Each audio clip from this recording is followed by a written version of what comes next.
요한복음 3장 8절에서 10절입니다.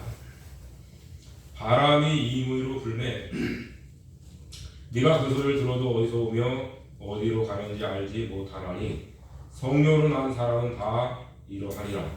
니고데모가 대답하여 가로되 어찌 이러한 일이 있을 수 있나이까. 예수께서 가라사대 너는 이스라엘의 선생으로서 이러한 일을 알지 못하느냐. 여기까지 오시겠습니다. 오늘 요한복음 3장 8절에서 10절 말씀을 근거로 해서 할례는 중생의 예표입니다 하는 말씀으로 은혜를 받으려고 합니다. 예수님께서 성령으로 거듭난 사람에 대한 말씀을 하셨죠. 성령으로 난 사람은 다 이러하다. 그런데 이제 니고데모는 어떻게 이러한 일이 있을 수 있나이까 질문을 했어요. 그럴 때에 여기 10절에 예수께서 가라사대 너는 이스라엘의 선생으로서 이러한 일을 알지 못하느냐 이렇게 이제 말씀을 하심으로 그 니고데모를 심하게 책망을 하셨다는 것을 우리는 알 수 있어요. 아주 심하게 책망을 하신 거예요. 그것은 뭐냐면 여기 이 이스라엘의 선생이라고 하는 그 말씀을 이제 하셨는데요. 이 호 디데스 칼로스 이렇게 나와 있어요. 그것은 디다스 칼로스라는 말은 우리가 말한다면 교수, 지금 말한다면 이제 교수, 대학에서 이제 강의를 할 수 있는, 가르칠 수 있는 그런 수준의 사람입니다. 그런데 이제 이 관사가 이렇게 붙었을 때는 다 알고 있는 그런 말이에요. 이스라엘 백성들이 그야말로 세살박이도 알 만큼 유명한 사람이라는 거예요. 그런데 이제 그 니고데모가 어떻게 유명하냐면 구약 학자예요. 구약 성경을 어느 누구보다도 잘 알고 있는 그러한 선생이라는 것이에요. 구약 성경에 대해서는 이 니고데모만큼 더 잘 아는 사람이 없다고 할 만큼 유명한 선생이라는 것이에요. 우리가 사도행전에 보면 그 바울 사도가 가말리엘이라고 하는 이런 그 랍비로부터 교훈을 받았다 그랬어요. 배웠다 그랬어요. 근데 이제 이 랍비인 가말리엘은 그 당시에 많은 사람들로부터 존경을 받는 사람이라 했어요. 그런데 이제 이 니고데모도 뭐 그에 못지않게 아주 참 뛰어난 그러한 구약 성경의 학자예요. 성경 학자예요. 그 당시에는 신약이 없었으니까 성경의 최고의 선생이라는 것이에요. 그런데 이스라엘의 최고의 선생이라는 사람이 이 거듭남에 대해서, 중생에 대해서 어떻게 알지 못하느냐 그런 책망을 하신 거예요.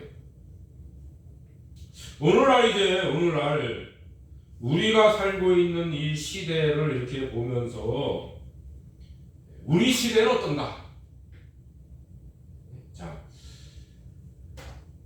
이 니고데모에 대한 이 말씀을 이렇게 보면서 생각할 수 있는 것이 뭐냐면 구약에서도 하나님께서는 중생에 대한 말씀들을 하고 있었다는 것을 우리는 알아야 돼요. 그런데 이제 이 니고데모는 이 중생에 대한 말씀을 하고 있는데 그 말씀을 어디에서 어떻게 이렇게 말씀을 하고 있는가 하는 것을 생각하지 못한 거예요. 왜 그러냐? 그것은 껍데기를 봤기 때문에 그래요. 껍데기 때문에. 그 외형적인 어떤 행동하는 면을 봤는데 그 행동하는 면이 우리 속에서 나온다는 것을 생각지 않은 거예요. 우리 속에서. 다시 말해서 지금 말하면 우리 중생한 영을 따라서 나오는 그 하나님의 인도하심을 따르지 않는 그런 생활, 그런 믿음 생활. 자, 오늘 우리 한국 교회의 모습들을 조금 안 좋게 평가를 한다면 우리 한국 교회에 예수 잘 믿는다고 하는 것은 껍데기예요. 껍데기를 가지고서 평가를 해요. 그래서 이제 서울의 큰 교회라고 하는 그런 데도요, 이제 장로, 안수집사, 뭐 권사 이런 직분을 세우기 위해서요 평가를 해요. 점수를 내요. 점수를. 실제로 그렇게 한다는 거예요. 그래서 이제 무슨 차량 공사를 한다든지 뭐 안내를 한다든지 이런 것들에 대해서 다 점수를 먹여서 이제 그 점수를 가지고서 장로를 세우고 뭐 권사를 세우고 그렇게 하니까 다른 사람들이 할 말이 없는 거예요. 그러면은 그것이 이제 뭐 틀렸냐? 틀렸다고 하는 말이 아니에요. 그것 가지고 되는 것이 아니라는 거죠. 그것도 필요해요. 그렇지만은 실제로 중요한 것이 뭐냐면 그 사람의 속, 다시 말해서 그 사람의 영이 중생한 영으로서 어떠한 생각을 가지고 살아가고 있는가 하는 것을 봐야 된다는 것이에요. 오늘날 우리 한국 교회뿐 아니라 세계 교회를 향해서 제가 이런 말씀을 드리고 싶은 것은 선한 양심을 따라서 사는 사람들이 얼마나 있느냐 하는 거예요. 이 세계 교회를 향해서 제가 한번 말씀을 드리고 싶은 것은 선한 양심을 따라서 예수 믿는 일을 해야 된다는 것을 깨닫고 예수 믿는 사람들이 얼마나 있느냐. 제가 한번 그랬죠. 김진홍 목사님이라는 분이 이 구원의 확신을 갖는 그런 깨달음을 가지고 예수 믿는 사람들이 이 대한민국의 1%밖에 안 될 것이라고 얘기했어요. 99%는 모르는 거라 했어요. 저는 전 세계 교회 성도들에게 이야기하고 싶어요. 선한 양심을 가지고 예수 믿는 사람들이 얼마나 있는가. 선한 양심을 따라서 예수를 믿는 사람들이 얼마나 있는가. 자, 오늘 이제 이 할례는 중생의 예표라고 했죠. 자, 구약에서 이제 우리들이 말씀을 보면은 하나님께서 아담과 하와를 통해서 이제 약속하시는 그 약속들이 나오기 시작해요. 그런데 이제 우리가 이 구약을 통해서 하나님께서 그 아담과 하와에게 약속하신 약속 중에서 무엇이냐면 아담과 하와가 죽을 수도 있다는 것을 말씀하고 있어요. 어디에 있죠? 하나님의 말씀을 어기면 죽는다는 것을 말씀하고 있어요. 그래서 실제적으로 우리는 구약에서부터 하나님께서는 우리 인간들이 살고 죽는 것에 대한 말씀을 하고 있다는 것을 우리는 알아야 돼요.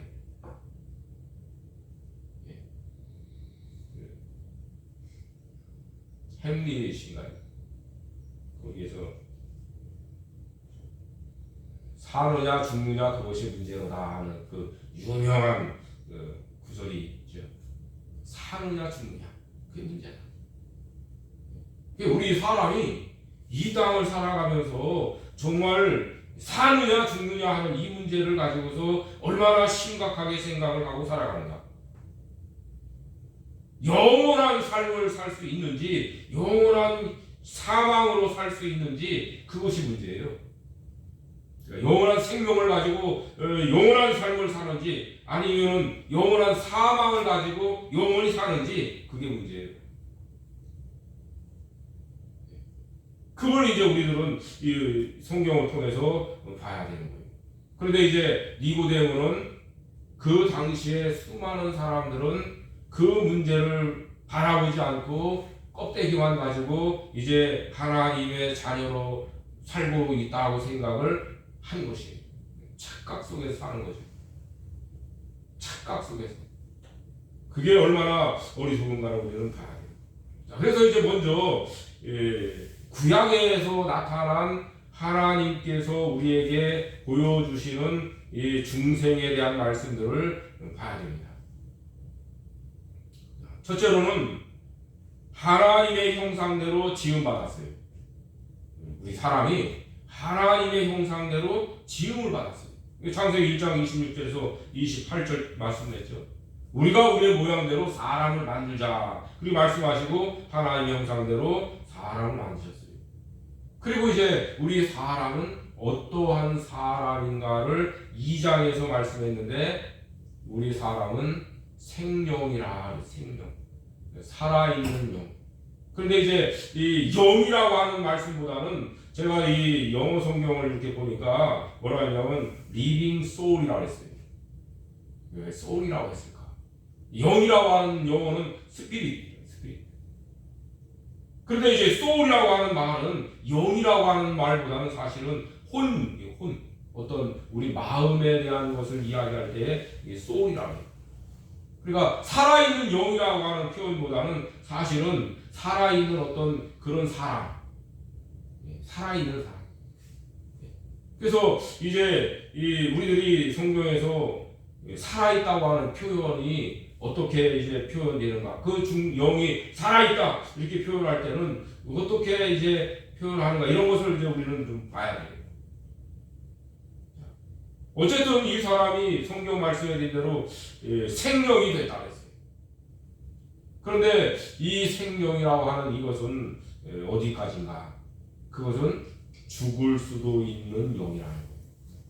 두 번째로는 인간의 범죄로 죽음이에요. 하나님께서 언약을 세우셨죠. 그렇죠?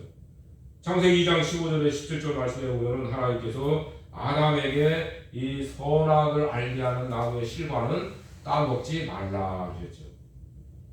첫 번째 언약이라고 해요. 우리가 이제 신학적인 용어로는 행위 언약 그렇게 얘기를 해요. 선악과를 따먹지 마라. 그러면 네가 만약에 선악과를 따먹으면 너는 반드시 죽는다. 아주 중요한 것이에요. 네가 선악과를 따먹으면 반드시 죽는다는 거예요. 그런데 어떻게 됐죠? 아담과 하와가 뱀에게 쏘가서 선악과를 따 먹었어요. 그렇죠? 선악과를 따 먹었어요. 그러면 이 아담과 하와가 어떻게 됐을까요? 죽었다고 우리는 죽었다고 봐야 되는 거예요. 죽었죠? 죽었어요. 아담과 하와는 죽었어요. 근데 이 죽었다고 하는 것은 어떻게 죽었죠? 영적으로 그 영, 아담과 하와의 영이 하나님과의 관계에서 끊어진 것으로 죽은 거예요. 육신의 생명이 죽음을 맞는 것은 이제 이 하나님의 영이 이 사람과 이 관계에서 끊어져서 육신의 생명은 점점 죽어가고 있는 거예요. 점점 죽어가고 있는 거죠. 어느 날 반드시 죽게 돼 있어요. 사람에 따라서 어떤 사람은 조금 더 살고 조금 덜 살고 하는 그 차이점이 있을 뿐이지 우리 사람은 반드시 죽는다는 것이에요. 그 아담과 하와는 그 선악을 알게 하는 나무의 실과를 따먹음으로 말미암아 그 죽었다고 하는 그 어떤 모습들이 나타났어요. 언제 나타났죠? 자, 하나님과의 관계가 끊어졌다고 하는 그 모습들이 나타났잖아요. 선악과를 따먹었어요. 서늘한 날씨가 됐어요. 그런데 하나님께서 이 동산에서 거니시는 그 음성을 들었어요. 그래서 이 아담과 하와가 어떻게 했죠? 숨었어요. 물론 자기들이 벗었음을 알아가서는 이렇게 나무 잎으로 이렇게 몸을 가렸다는 그런 말씀도 있지만 아주 중요한 것은 뭐냐면 하나님을 피했다는 거예요. 근데 왜 피했냐면 하나님이 무서워서 두려워서라는 표현을 했지만은 아주 심하게 이야기를 한다면은 두려워서 공포래 공포.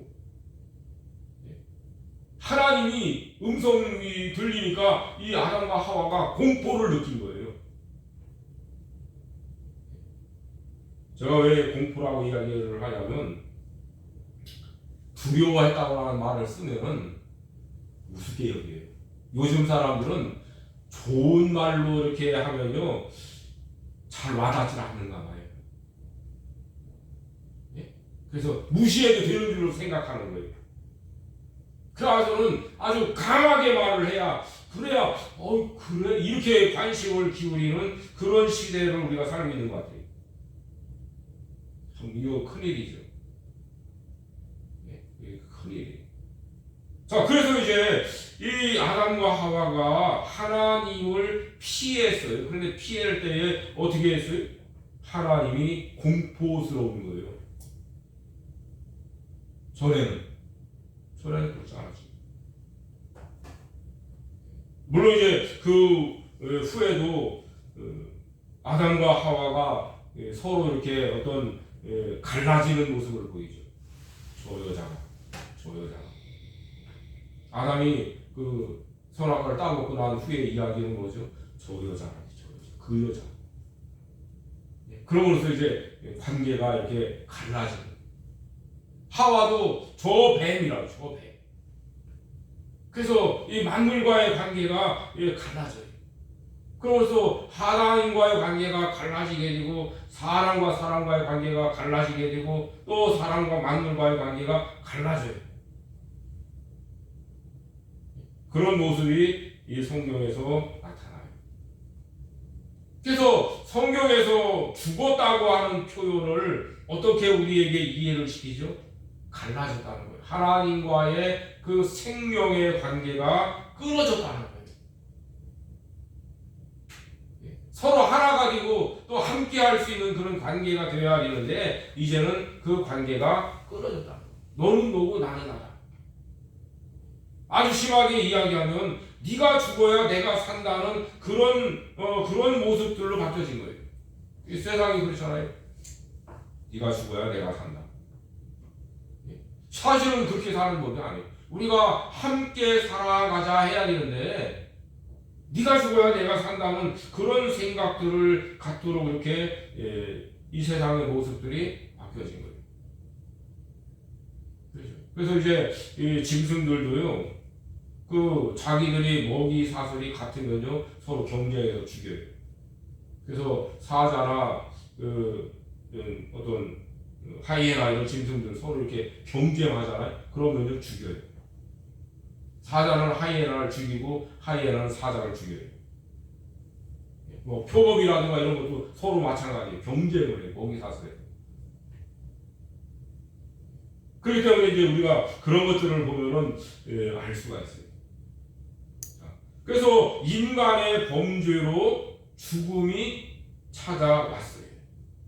그 죽음에 대한 가장 간단하고 쉽게 알 수 있는 것이 뭐냐면 하나님과의 관계가 끊어졌다는 것입니다.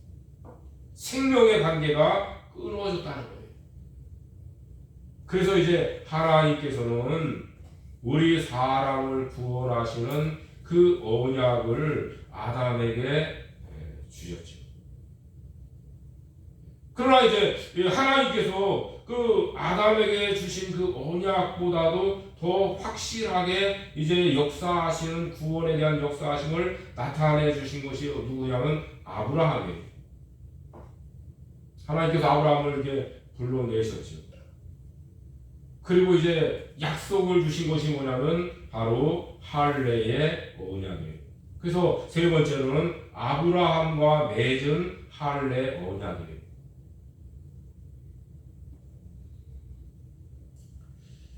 먼저 하나님께서는 그 아브라함에게 이 할례를 행하도록 그렇게 말씀을 하시면서 뭐라고 하시냐면 너와 네 후손이 지키라. 그래서 지키라. 이 할례를 행해라. 태어난 지 8일 만에 할례를 행하라. 남자 아이들은 다 할례를 행해라. 그런데 하나님께서는 그 할례를 행하는 그 언약을 언제까지 하도록 하시냐면 영원이라고 했어요. 영원이라고 했어요.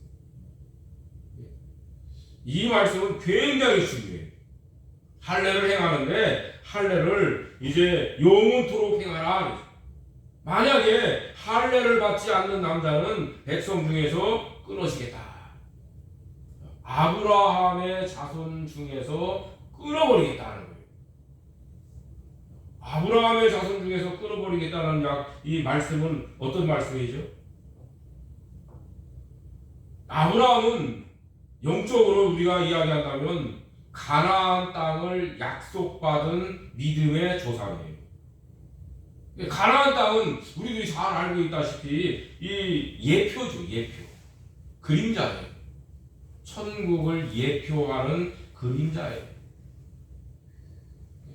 그래서 하나님께서 아브라함과 이삭과 야곱에게 약속하신 그 가나안 땅을 주겠다는 약속은 바로 천국을 약속하시는 그 약속이에요.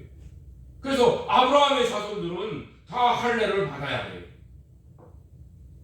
그런데 그 할례는 남자들의 그 양피를 고추 끝을 이렇게 잘라내야 된다는 거예요. 그런 의식을 다 행해야 된다는 거예요. 만약에 이것을 행하지 않으면 이 백성 중에서 아브라함의 자손된 백성, 가나안 땅을 약속받는 그 백성 중에서 쫓아내겠다. 그러나 이 말씀을 우리 영적으로 본다면 어떤 말씀이죠? 가나안 땅을 약속받는데 그 가나안 땅에서 쫓아내겠다고 하는 말씀은 바로 천국 백성에서 쫓아내겠다는 거예요. 천국 백성이 아니라고 한다는 말씀이에요. 그러니까 구약에서 하나님께서 아브라함에게 할례를 행하라고 하시고 그 자손들이 대대로 이어가면서 영원토록, 영원. 이것도 제가 영어 성경을 좀 일부러 참고를 해봤어요. 그 뭐라고 하냐면 에버레스팅이라고 했어요. 에버레스팅.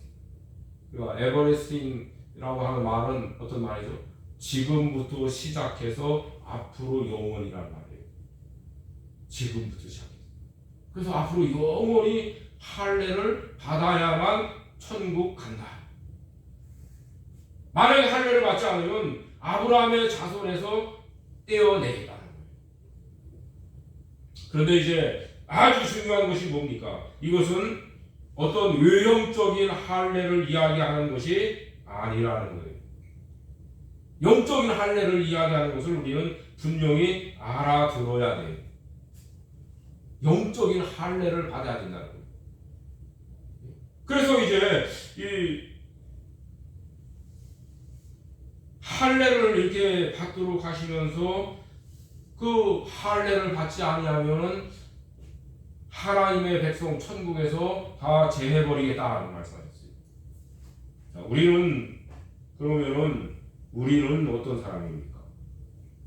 나는 어떤 사람입니까? 자, 우리는 이제 이것을 이게 잘 봐요. 나는. 다른 사람은 그 사람의 문제고 나는 어떤 사람이냐. 다시 말해서 나는 아브라함과 어떤 관계의 사람인가. 그걸 우리는 봐야 돼요.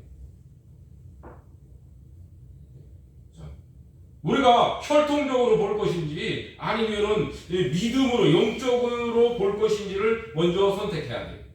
우리는 혈통적으로 볼 때는 저는 아브라함의 자손은 아니에요.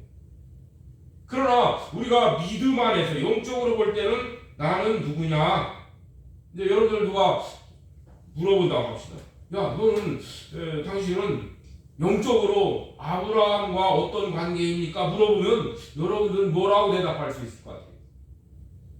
여러분들은 스스로 지금 나는 아브라함과 어떤 관계라고 이야기할 수 있을 것 같아요? 어떤 관계라고 대답할 것 같아요? 할 수 있다고 해요.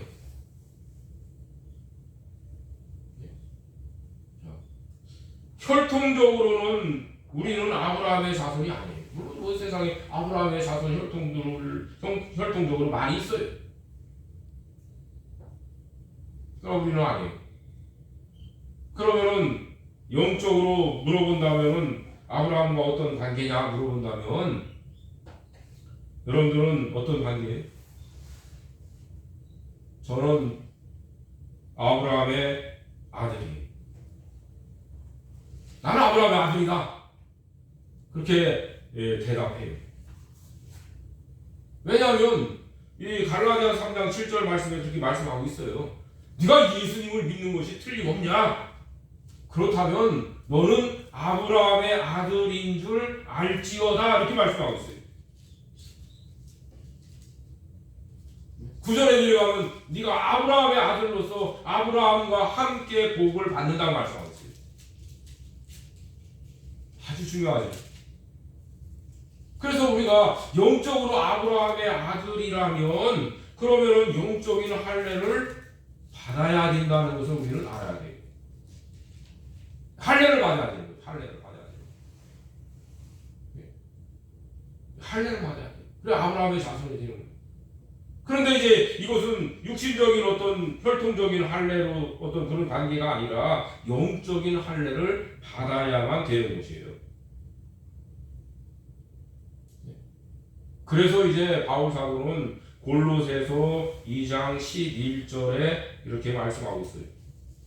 곧 그 안에서 너희가 손으로 하지 아니한 할례를 받았으니 곧 육적 몸을 벗는 것이요 그리스도의 할례니라 이렇게 말씀하고 있어요. 그리스도의 할례를 받는 거예요. 육신적인 어떤 혈통을 따라서 이어받는 그런 할례를 받는 게 아니에요. 여러분들 지금도 그 아주 이제 쉽게 얘기한다면 지금도 혈통적인 유대인들은 할례를 받아요. 그런데 그들뿐 아니라 그 중동의 많은 나라들이 할례를 받아요. 특별히 사우디아라비아는 그 아주 더 왜냐하면 그 이스마엘이 아브라함의 아들 아닙니까? 그래서 그 전통을 이어받아서 그들은 다 할례를 받아요. 혈통적인 할례를 받아요. 그러나 영적으로 그리스도의 할례를 받아야 되는데 그 할례하고는 상관이 없어요. 구약에서 할례에 대한 말씀을 이제 다음 시간에 좀 더 선지자들을 통해서 말씀하신 것을 통해서 이제 더 살펴보겠지만은 우리가 이 할례에 대한 말씀 다시 말해서 그리스도의 할례는 육적 몸을 벗는 것이라고 했죠. 이것은 손으로 하지 아니한 영적인 그런 할례를 우리는 받았다는 거예요. 육적 몸을 벗는다는 것은 우리 죄악된 것들을 씻어서 잘라낸다는 거예요. 우리 속에 있는 죄악된 이런 것들을 하나님께서 잘라내버린다는 거예요. 없애버린다는 거예요. 그렇게 할 수 있으려면 언제 그렇게 할 수 있느냐? 그것은 우리가 성령으로 거듭날 때라는 거예요. 우리가 성령으로 거듭날 때 성령께서는 우리 속에 있는 이 죄악된 것들을 잘라내신다는 거예요. 다 버려내신다는 거예요. 우리 중생한 영으로 이제 중생하게 하실 때는 그렇게 역사하신다는 거예요. 우리 사람들이 어떤 존재냐? 우리는 전적 부패한 인간이라 했어요. 그래서 이제 칼빈주의, 우리 장로교회의 신앙 중에 그 5가지 중요한 교리 중에 하나가 뭐냐면 인간은 전적 부패라 했어요. 전적 부패한 인간. 그것은 무슨 말이죠? 영과 육이 다 타락했다, 썩었다, 하나님의 형상을 잃어버렸다. 이제 우리들이 그렇게 표현을 할 수 있어요. 영과 육이라는 것이 아주 중요한 거예요. 영과 육이 다 부패했다, 썩었다, 죄로 더러워졌다 그런 말이에요. 근데 성령께서 우리 안에 들어오실 때 다시 말해서 우리 중생한 영으로 만들어 가실 때에 우리 영의 그 썩어지고 죄악으로 더러워진 그것을 잘라내 버렸다는 거예요. 깨끗하게 씻으셨다는 거예요. 새롭게 만드셨다는 거예요. 그것이 뭐냐면은 성령께서 우리에게 베풀어 주신 할례라는 것이 할례.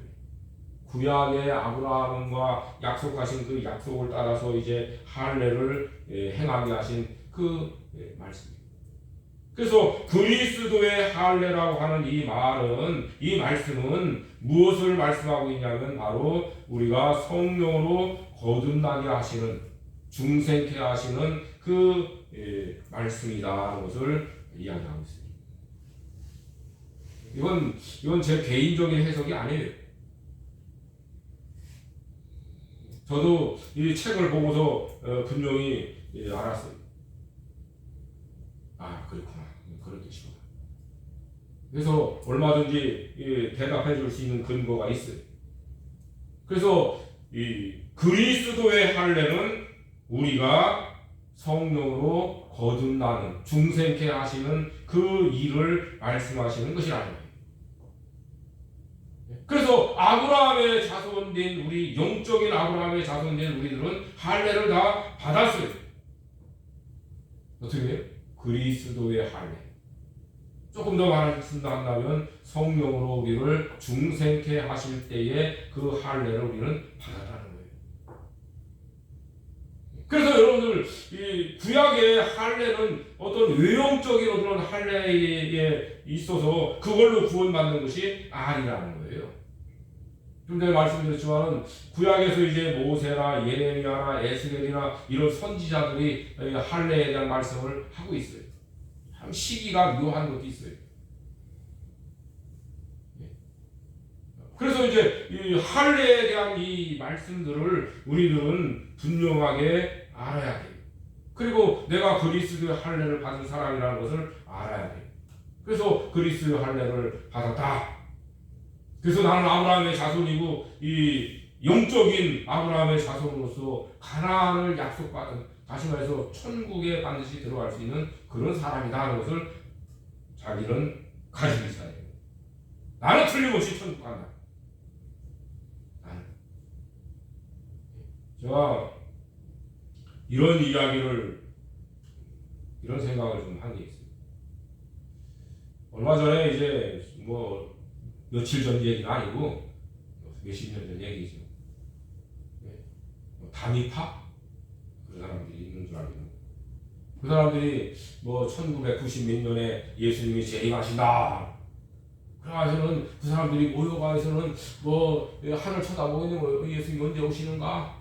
근데 그 사람들 어떻게 했어요? 쏘았지. 근데 이제 제 이야기는 뭐냐면, 당신들 아무리 그래도 소용없어. 뭐가 소용없어요? 내가 들림받지 않으면 그때 예수님 오시는 거 아니야. 아직은 예수님 오시는 게 아니야. 내가 여기 땅에 있는데 어떻게 예수님이 오셨다고 말해? 여러분들, 자기 구원에 대한 확신은 하나님과 나와의 관계의 문제예요. 하나님과 나와의 관계에서 내 자신의 구원이에요. 내가 틀림없어야 돼. 내가. 물론 내 마음대로 그냥 내 생각대로 틀림없다는 것은 그건 별로 가치가 없어요. 성경 말씀을 근거로 해서 성경 말씀과 내 자신의 어떤 생각들과 삶, 내 자신의 어떤 변화된 모습들, 이런 것들을 잘 보는 거예요. 그래서 성경을 자꾸 배울수록 뭘 가질 수 있냐면 자기의 구원에 대한 확신을 가질 수 있어요. 내가 정말 이리 봐도 저리 봐도 천국 갈 사람이 맞구나, 그렇게 돼야 돼요. 그래서 어느 누가 뭐라고 해서 한다고 해도 내가 아직 여기 있어. 내가 천국에 들림을 받아야 이게 진짜야. 내가 살아있는 동안에 예수님 오시면 내가 들림 받을 것이고, 내가 세상 떠나면 다음에 오실 것이고, 구원에 관한 문제는 나와 하나님과의 관계 1대1이 돼야 돼. 그만큼 자기 구원에 대한 확신을 갖도록 해야 돼. 그게 중요한 거예요.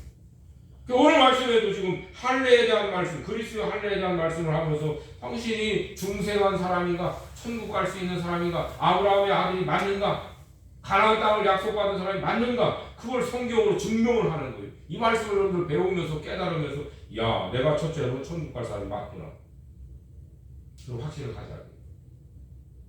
그냥 무슨 논리를 가르치는 게 아니에요. 그래서 내가 아브라함의 아들로서 나는 분명히 그리스도의 할례를 받았고 천국 백성이 되는 것이 틀림없다, 그런 믿음을 갖고 있어야 돼요. 그런 깨달음을 갖고 있어야 돼요. 그렇게 믿음 생활을 해나가야 돼요.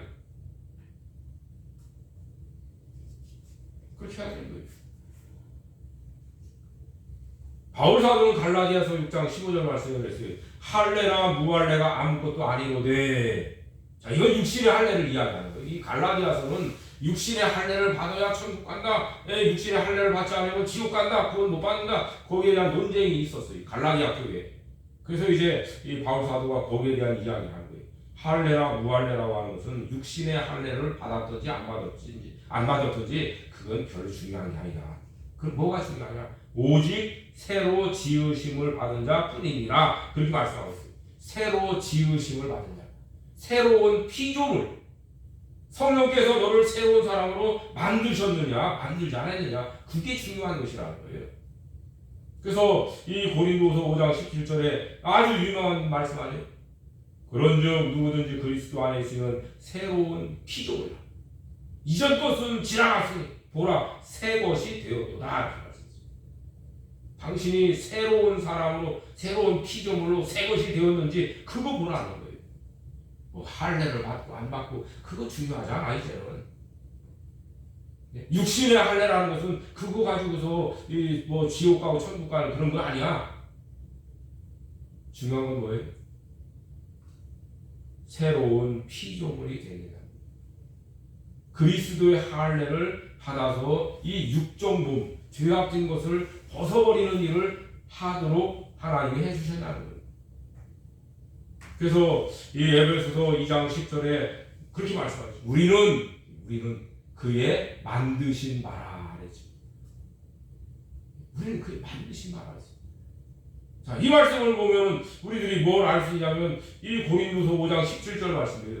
그리스도 안에 있으면 새로운 피조물이라 그랬죠. 새로운 피조물. 그래서 이 쉽게 설명한 것이 2장 10절이에요. 우리는 그의 만드신 바다. 누가? 그리스도께서 하나님께서 우리를 만드셨어요.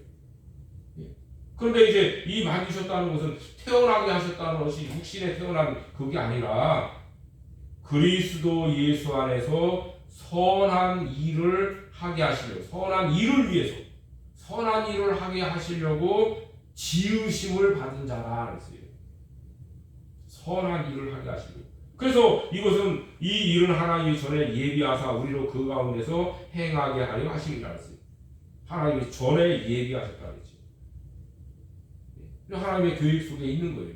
우리가 구약에서는 할례를 받게 하시는 그 구약의 할례는 사실은 그리스도의 할례의 그림자죠. 그림자, 예표죠. 또 다른 말씀을 하면 할례는 중생의 예표예요. 그래서 이 할례를, 영적 할례를 받게 하심으로써 이제 새로운 피조물로 새 사람으로 만드심을 입어서 이제 선한 일을, 그리스도 예수 안에서 선한 일을 위해서 지으심을 받은 사람이라는 거예요. 그러니까 자기가 중생한 사람이라는 것을 안다면 어떻게 하죠? 이제부터는 내가 그리스도 예수 안에서 선한 일을 해야 되겠구나 하는 그 믿음을 가져야 돼요. 그리스도 예수 안에서 선한 일을 해야 되겠구나. 그래서 선한 일을 하기 위해서 우리는 어떤 것이 선한 일인가, 어떻게 해야 선한 일을 하는 것인가, 그것을 배워야 되는 거예요. 찾아야 되는 거예요. 자, 선한 일을 하라고 말씀하셨는데 그럼 하나님 어떻게 해야 선한 일을 하는 것입니까? 우리는 질문을 좀 할 줄 알아야 돼요. 자기가 중생한 사람이 맞다면, 하나님이 나를 새로운 사람으로 만드신 것이 맞다면 물어봐야죠. 결심을 해야죠. 그러면 내가 이제부터 그리스도 예수 안에서, 예수 밖에서가 아니라 예수 안에서 선한 일을 해야 되겠구나. 그렇게 해야 되는 거예요. 그게 믿음이에요. 그런 믿음이 있어야 돼요. 그래야 자기가 정말로 예수 믿는 사람이고 뭔가 이렇게 바뀌어진 것을 알 수 있지. 그래서 디도서 3장 5절에 그렇게 말씀했죠. 우리를 구원하시되 그랬어요. 우리를 구원하시되. 근데 어떻게 구원하시요? 중생의 씻음과 성령의 새롭게 하심으로 하셨나니 그랬어요. 성령의 새롭게 하심. 근데 이 성령의 새롭게 하심이라고 하는 그 헬라어 용어는 이 신약에 2번밖에 안 나온다고 해요. 그 중에 하나예요. 이거는 팔린 게레시아라는 말이에요. 다시 만든다는 말이에요. 새롭게 한다는 것은 다시 만들어서 우리를 새롭게 하셔서 이제 구원하신다는 거예요. 그래서 중생의 씻음, 그러니까 우리를 중생케 하실 때에 우리의 죄를 씻어버리셨다는 거예요. 그리고 우리를 새롭게 만드셨다는 거예요. 예. 새롭게 왜 만들었어요? 그리스도 예수 안에서 선한 일을 하게 하시려고 만드신 거예요.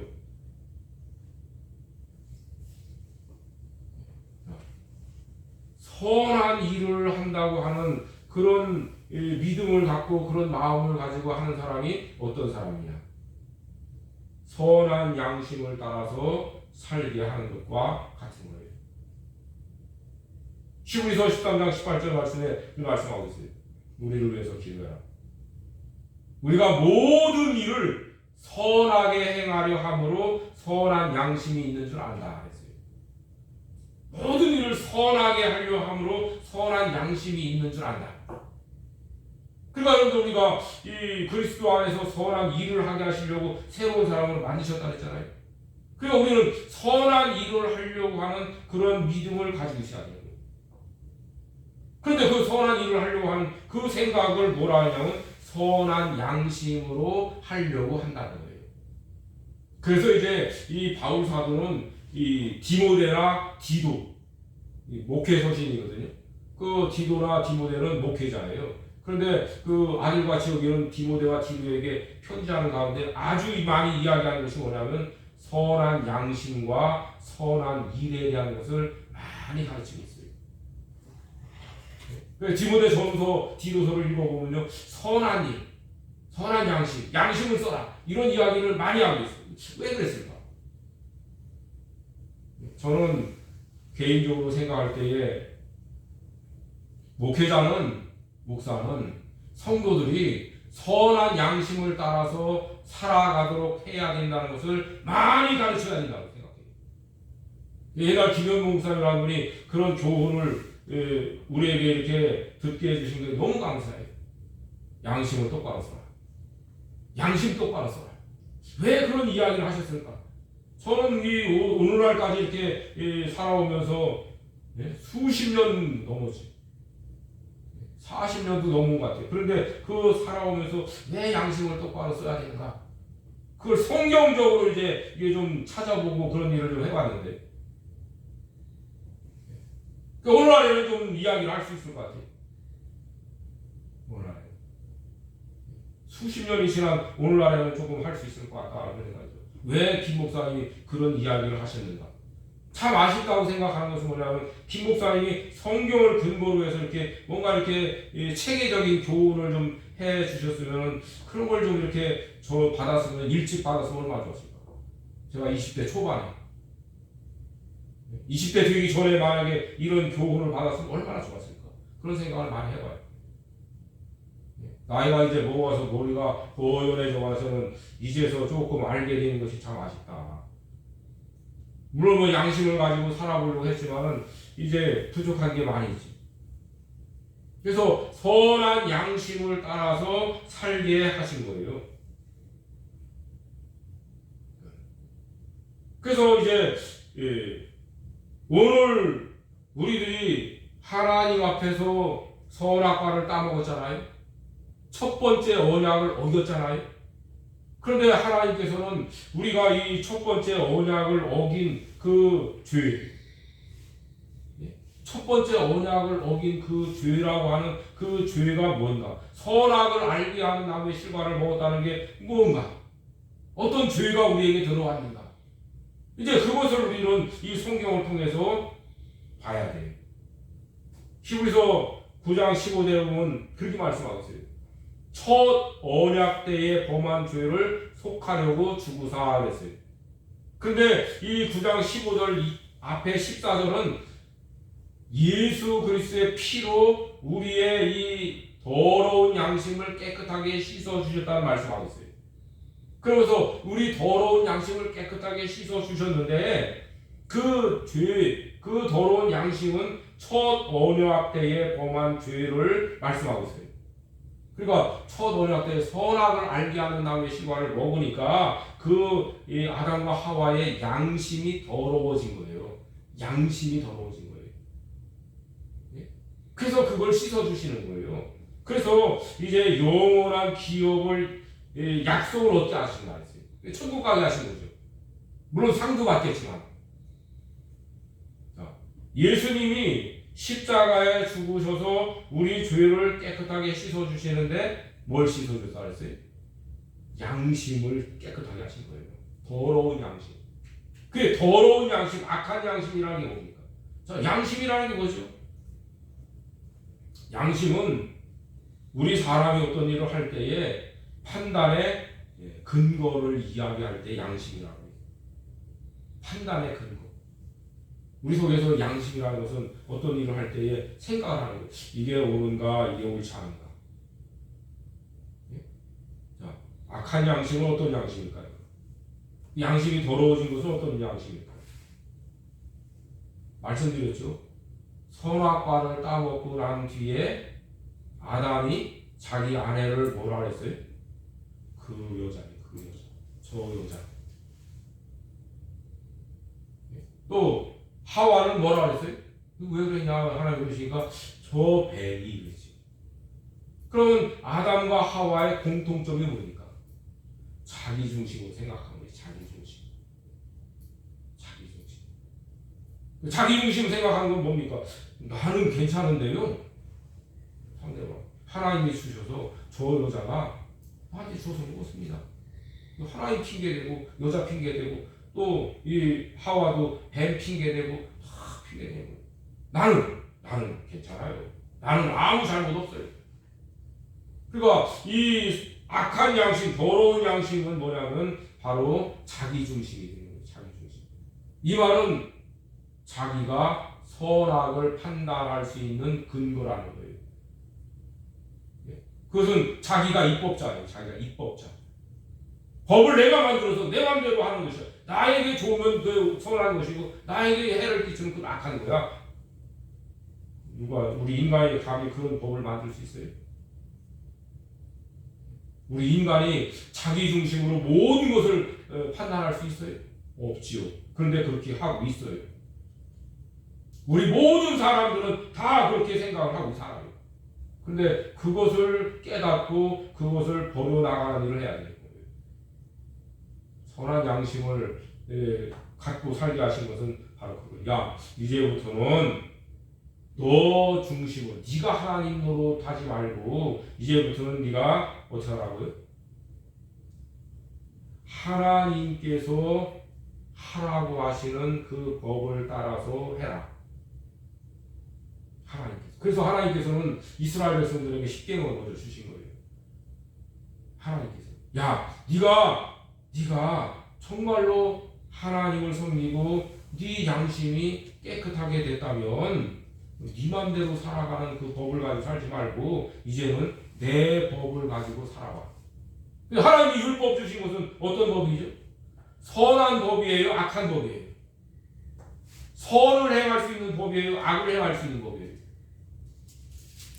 하나님이 주신 율법 십계명은 선을 행할 수 있는 법입니까? 악을 행할 수 있는 법입니까? 그 말씀대로 하면은 선하게 합니까? 악하게 합니까?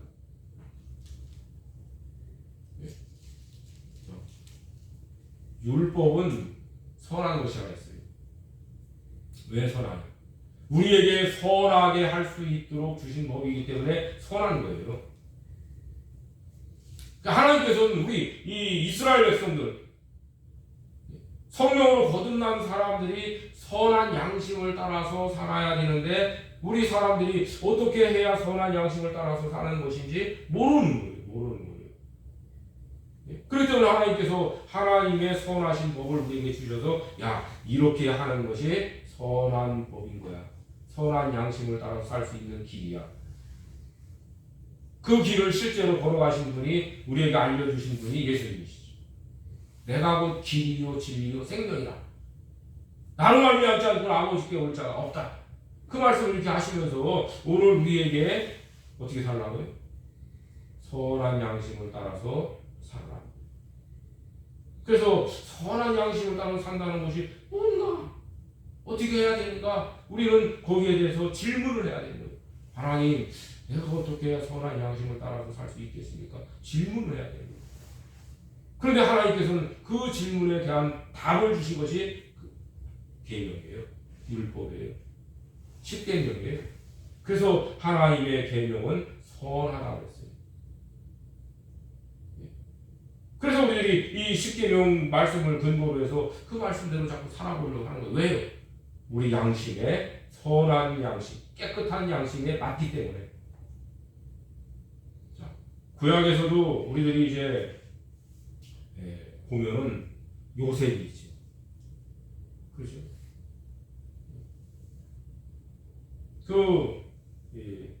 보디발의 아내가 이 요셉을 유혹했지. 그런데 요셉은 어떻게 했어요? 그 여자가 붙잡으니까 겉옷을 벗어버리고 도망가 버렸어요. 왜 그랬을까요? 요셉은 하나님의 음성을 듣는 사람인 거예요. 다시 말해서 하나님의 법을 아는 사람이에요. 그래서 그 하나님의 법을 알기 때문에 그 양심의 소리를 듣는 거예요. 그래서 옷을 벗어던지고 도망가는 거예요. 하나님께서 금하신다. 하나님께서 금하신 것이라는 거죠. 그래서 창세기 39장 9절 말씀에 보면 하나님께서 금하신 것이라는 거예요. 물론 우리 주인이 금한 것도 되겠지만 더 중요한 것은 하나님이 금하셨다는 거예요. 요셉이 그 이야기를 하는 거예요. 자, 그 다음에 또 누구를 볼 수 있냐면 다윗이 그 사울 왕을 피해서 도망가죠. 그런데 다윗이 어느 날 불 속에 있을 때 사울 왕이 거기서 낮잠 자려고 왔잖아요. 그러니까 그 수하들이 죽이라고 했어요. 왜? 자, 다윗의 그 600명, 400명 신복들이 죽이라고 했어요. 하나님께서 어떻게 한다고요? 네 원수를 네 손에 붙여줄 테니까 네가 선히 여기는 대로 해라. 그렇죠? 이거 아주 중요한 거예요. 하나님께서 네 원수를 네 손에 붙여줄 테니까 네가 선히 여기는 대로 하라 그랬어요. 다른 사람들은 어떻게 합니까? 다른 사람들은 주인이 다윗이요. 하나님께서 말씀하시기를 원수를 당신 손에 붙여주신다고 했고 당신 유익한 대로 당신이 좋을 대로 하라고 하지 않았습니까? 그러니까 죽이십시다. 그런데 다윗이 어떻게 했어요? 사울 왕의 옷자락을 이렇게 쓱 뱉는데 그게 양심에 찔린 거예요. 제가 양심이라는 말은 넣고 그 다윗이 마음에 찔림을 받았다 했어요. 그래서 이 다음에도 이제 그런 역사가 있어요. 이 아비새가 그 자고에 있는 사울 왕 그 칭소에 들어가서 죽이자는 거예요. 내가 한 번에 찔러서 그냥 뭐 두 번 찔러 한 번에 죽일 수 있으니까 죽입시다. 근데 다윗은 뭐라 하죠? 아니다. 이것은 하나님께서 금하신 거예요. 하나님이 기름 부으신 받은 그런 기름 부으신 자를 죽이는 것은 하나님이 금하시는 것이기 때문에 안 된다. 자, 다윗의 신복들은 하나님이 주신 기회이고 하나님이 당신 선이 여기 있는데 당신 마음대로 죽이라고 하지 않았습니까? 그러니까 선이 여기 있는 대로라는 것은 네가 생각할 때에 어떤 것이 선한 것인지 한번 생각해 보라는 거죠. 너의 유익을 따라서 생각한다면 죽여서 하나님 나 기름 부어 주셨으니까 사무엘 선지자를 통해서 기름 부어 주셨으니까 내가 왕이 되겠다 할 수 있어요. 그렇죠, 다윗이. 그러나 하나님께서 하나님의 계명에 뭐라고 하셨어요? 하나님이 기름 부어 세우신 종을 죽이지 말라, 해하지 말라는 거예요. 그러면 자기가 왕이 되는 게 먼저일까요? 하나님의 계명을 지키는 게 먼저일까요? 어떤 것이 선이에요? 그러니까 네가 선이 여긴다고 하는 것은 네가 하나님 말씀을 따라서 사는 것이 어떤 것인가를 보라는 거예요. 네 욕심, 네 어떤 주관, 너를 위해서 그게 아니라. 그러니까 구약에서도 할례라고 하는 이 의식을 통해서 하나님은 우리를 거듭나게 하신 그런 역사가 나타나고 있어요. 그런데 이스라엘의 그 유명하다는 선생 중에 선생인 니고데모가 이 진리를 몰랐다? 몰랐죠. 그리고 예수님께서 아무 소리 안 하셔야 될까요? 망신을 줘야죠. 요즘 말로 하면 아주 망신을 줘야죠. 그러니까 아마 니고데모가 밤중에 찾아왔는지도 모르죠. 그러니까 지금 오늘날에도 말씀드렸잖아요. 오늘날에도 껍데기를 가지고 예수 믿는 사람과 그 알맹이를 보고 예수 믿는 사람과의 차이점이 뭐냐? 똑같이 교회 나오지만 어떤 사람들은 뭐 나와서 뭐 주일 성수하고 뭐 11조 드리고 감사 드리고 뭐 열심히 일해, 열심히 해, 열심히 봉사하고 충성해. 그러나 그 사람 속에 선한 양심을 따라서 사는 것이 있는가? 어떤 것을 어떻게 해야 선한 양심을 따라서 사는가? 그걸 가지고 살아가는 사람들은 얼마나 되겠는가? 그게 문제죠. 그게 문제예요. 껍데기 가지고서 평가하는 것이 아니라 하나님은 우리 중심을 보신다 그랬죠. 하나님이 중심을 본다. 하나님은 우리 중심을 보신다 그랬는데 그 중심이 뭐예요? 네 속에 진실함이 있는가를 보시는 게 하나님이 우리에게 보시는 중심이에요. 내 중심은 그렇지 않은데 중심이 뭔데? 네 욕심대로 하는 게 네 중심이잖아. 예? 네 욕심대로 너 잘났다고 하는 게 네 중심이잖아. 예? 그것들 이제 우리가 그것을 좀 봐야 돼. 그래서 요셉이나 다윗은 자기의 어떤 생각을 가지고 그렇게 살아가는 사람이 아니라 하나님의 말씀이 자기가 행동하는 기준이 되는 거예요. 하나님 말씀에 하나님께서 금하신 것이다. 하나님이 금하신 것이다. 그러니까 우리들이 볼 때 뭘 볼 수 있냐면 그 다윗의 신복들은 아직도 믿음으로 약한 사람들이에요. 아직도 자기 중심으로 사는 사람들이에요. 아비새는 요압의 동생이거든요. 근데 아비새도 보면은 아직도 어떤 사람이 자기 중심, 자기의 유익을 위해서, 자기의 편리를 위해서 이 중심을 가지고 사는 사람이에요. 그래서 아비새는 죽입시다. 우리가 이렇게 도망다니고 벌써 10년 이상 이렇게 도망다니고 그러는데 이제 끝내야 되지 않겠습니까? 그래도 다윗은 아니라는 거예요. 다윗은 아니라. 내가 10년 이상 더 도망다니더라도 아니라는 거예요.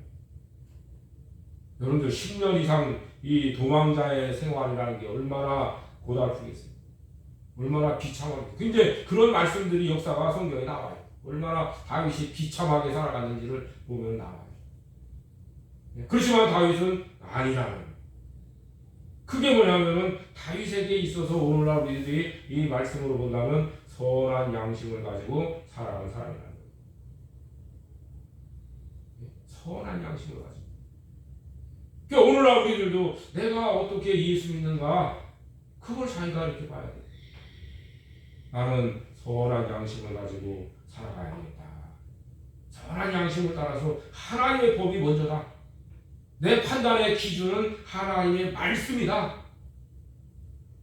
그래서 이제 오늘 우리들이 정말로 자기 자신이 그리스도 예수의 피로 깨끗하게 씻겨진 깨끗한 양심, 선한 양심을 가지고 살아가는 그런 사람, 그런 믿음의 사람으로, 그런 하나님의 자녀로 살아간다면 저는 개인적으로 그렇게 생각해요. 그 세상 떠나는 날에 그래도 내가 부끄럽지는 않겠다. 내가 세상 떠나는 날에 그래도 내가 하나님 바라볼 때에 그래도 부끄러움이 덜하지 않겠는가. 왜요? 내가 그래도 선한 양심을 가지고 살려고 그렇게 해보지 않았던가. 여러분들 세상 거 아무리 많이 얻고 세상 뭐 권세를 얻고 명예를 얻어도 하나님 말씀에 어긋나면요.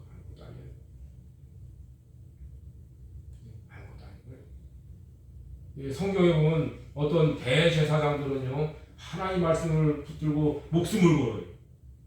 그런 어떤 대제사장은요 왕의 일에 목숨을 걸어요. 하나님 앞에 목숨을 거는 게 아니라 하나님 말씀에 목숨 거는 것이 아니라 왕 앞에 목숨을 걸어요. 그래서 왕이 시키는 대로 뭐든지 다 해요. 그런 대제사장이라면 그 뭐 무슨 가치가 있겠어요. 그래서 오늘 우리들은 정말 아브라함의 아들로서 그리스도 예수의 피로 깨끗함을 받아서 이 깨끗한 양심으로 하나님을 섬기게 하심을 받은 사람으로서 정말 내가 천국 갈 사람으로서 그렇게 이제 하나님을 섬기는 선한 양심을 따라서 하나님을 섬기는 그런 믿음 생활로 자기의 삶을 믿음을 바꿔가는 일을 해야 됩니다. 예수님은 니고데모를 책망하셨죠. 니고데모는 이스라엘에 엄청난 영향력을 끼칠 수 있는 그런 사람인데 그 이 진리를 몰라가지고는 책망받아 마땅하죠. 오늘날에도 저는 마찬가지라고 생각해요. 세상에 아무리 공부를 많이 했어도 학문적인 어떤 그런 것이 아니라 실제적인 신앙의 핵심적인 어떤 그런 신앙을 가지고 가르쳐야 되지 않겠는가 그런 생각을 합니다. 아무쪼록 우리들이 성령으로 거듭난 사람으로 선한 양심을 따라서 살아가는 그런 믿음의 삶을 살아가도록 이제 새롭게 결심을 하시기 바랍니다. 이런 사람들에게 하나님이 천배로 번성케 하시는 복을 주시지 않겠습니다.